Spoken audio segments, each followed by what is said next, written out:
Hei, bună dimineața, guys! Eu tocmai m-am trezit, este ora 4, adică ora 16. Știu, o să spuneți că este târziu. Bună dimineața pentru mine, bineînțeles că unii poate s-au trezit chiar la 8.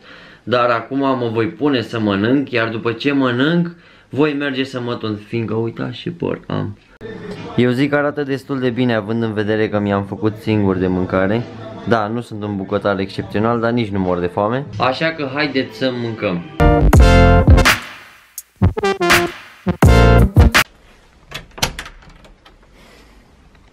Sincer să fiu, afară e cam nașpa, e cam înnorat, dar haideți să mergem. De data asta luăm autobuzul.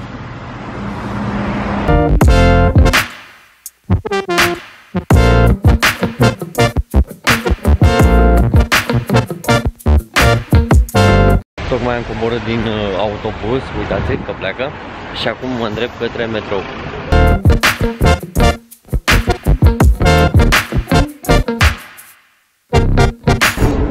În sfârșit am ajuns la Piața Unirii.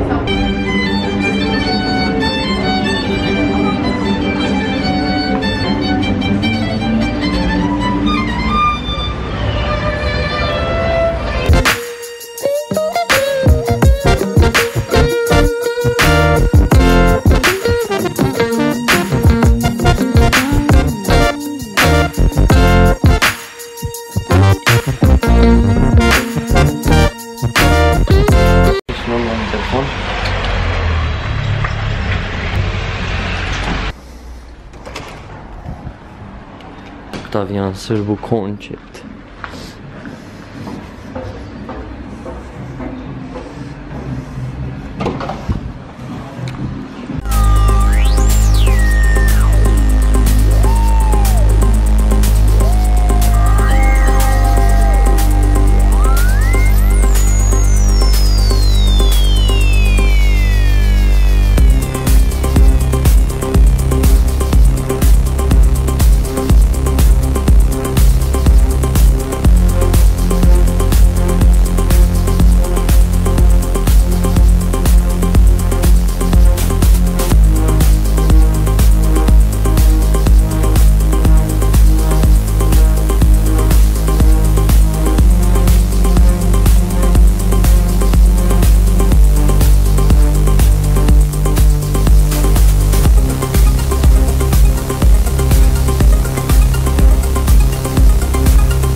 De România.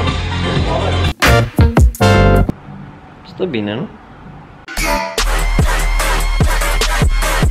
Ain't no mercy, ain't no mercy.